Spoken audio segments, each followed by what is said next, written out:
Ada pertanyaan dari Magdalena RRI tentang kenaikan gaji PNS tahun depan. Bagaimana responnya? Nanti kita nilai dan kita assess ya. Diskusikan nanti begitu suratnya sudah masuk. Sudah mengirim surat, sudah sampai kemana? Pak Luki sudah masuk?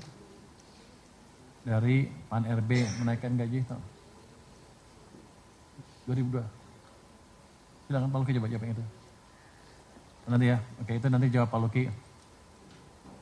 Pak Purbaya, beberapa pedagang thrifting meminta thrifting untuk dilegalkan dan mereka berjanji untuk membayar pajak.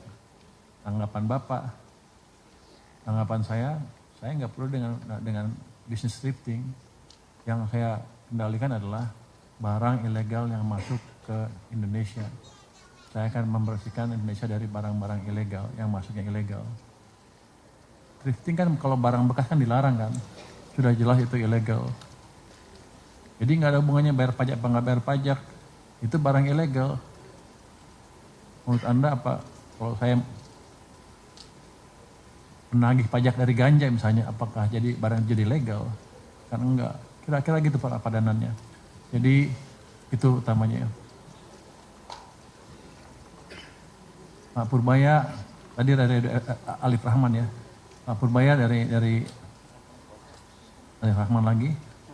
Adian juga menyebut impor taksi ilegal dari Cina lebih banyak jumlahnya dibandingkan thrifting. Tanggapan Bapak, ya nanti kita cegat di pelabuhan yang kita periksa lebih teliti lagi. Kita akan investigasi lebih dalam dari kasus-kasus yang nyelundup, pasti kan ketahuan nanti siapa yang pengimportnya. Kalau dulu bisa lepas, ke depan nggak bisa lagi. Jadi memang kalau ilegal ya kita beresin. Terus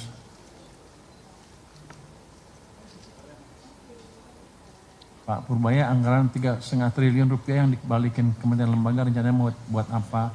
Apakah ada lagi yang balikin anggaran? Ini kan belum habis bulannya ya tahunnya. Saya duga sih akan ada yang balikin lagi beberapa sampai akhir November kita monitor. Rencananya ya kita lihat ada nggak yang bisa spend lebih cepat nanti kalau di November, Desember bisa spend kita salurkan ke sana. Tapi kalau enggak ya kita gunakan untuk mengurangi defisit anggaran kita supaya lebih terkendali. Nomor 9 Pak Menkyu, Gubernur BI mengundang Menkyu atau perwakilan dalam RDG setiap bulan untuk sinergi fiskal moneter. Apa urgensinya? Apakah forum KSSK tidak cukup? Grace dari Bloomberg. Kalau kita lihat nih, ini bagus untuk sinergi fiskal moneter lebih dalam lagi. Apa urgensinya? Ya emang di undang-undangnya dibolehkan. Jadi kita berterima kasih kepada Bank Sentral yang sudah mengirimkan surat undangan ke kita. Dan undangan tersebut sesuai dengan Undang-Undang BI nomor 43 ayat 1A, di mana tertulis RDG dapat dihadiri seorang menteri mewakili pemerintah dengan hak bicara tanpa hak suara. Jadi kita bisa ngomong di sana, jawab ini itu, tapi begitu voting, bunga kita nggak ikut, orang kita nggak ikut. Yang pergi ke sana kemarin Pak Thomas, kemudian dia sedang pergi, jadi saya nggak bisa jawab lebih detail apa yang dibicarakan di sana, tapi saya pikir sih ini suatu perkembangan yang positif. Kalau KSSK kan bukan rapat menentukan kebijakan bunga. Kalau ini kita kirim orang sana pada saat rapat penentuan kebijakan bunga. Jadi kalau ada itu kita bisa sinkron, paling enggak pandangan pemerintah bisa diperhatikan oleh Bank Sentral juga. Ini sudah didesain oleh para pembuat undang-undang kita, jadi kita hanya ikut aja. Ini bukan hal yang baru. Mungkin dari saya itu aja. Silakan teman-teman ya yang lain bisa menjawab, mungkin satu-satu. Ada dulu, siapa dulu? Urut aja. Pak Wamen dulu. Pak Luki silakan Pak. Izin Pak Menteri. Rekan-rekan media, selamat siang semua, assalamualaikum warahmatullahi wabarakatuh. Tadi ada beberapa pertanyaan terkait dengan tempat kami, baik di tempatnya pertanyaan ditujukan kepada Pak Menteri, tapi juga ada yang spesifik kepada BCA. Sebenarnya sih sama mirip-mirip juga sih pertanyaannya ya. Tapi pertama tadi yang disampaikan oleh pertanyaan kepada Pak Menteri dari Magdalena ya, DRRI, intinya kita baru saja menerima surat dari Menpan. Nah, saat ini tentu saja sedang kita kaji, sedang kita pertimbangkan, kita belum mengambil keputusan apapun juga. Tapi faktor-faktor yang dipertimbangkan itu banyak. Ini bukan hanya simply kita naikin naikin gaji gitu, nggak seperti itu.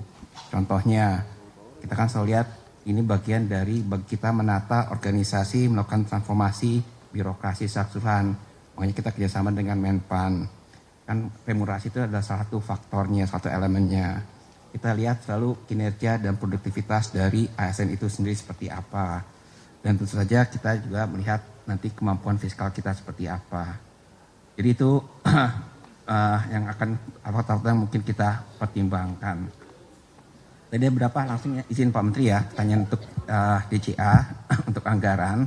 Ada 3 pertanyaan, Detrian, dari IDN Times, dari AV Kumparan, dan Magdalena juga dari RRI. Kembali lagi pertanyaan hampir sama, kurang lebih terkait dengan ini anggaran nggak tetap seperti apa, penyerapannya lambat, harus relokasi dan sebagainya. Pak Menteri sudah keliling ke beberapa kementerian. Kembali lagi tujuannya itu adalah sebetulnya kita ingin membantu para KLK ini mempercepat belanjanya. Jadi bukan kita ingin memotong. Nah, tapi kemudian alhamdulillah juga ada memang beberapa KL yang menyampaikan, oke, kita kembalikan anggarannya. Artinya dia nggak akan belanja.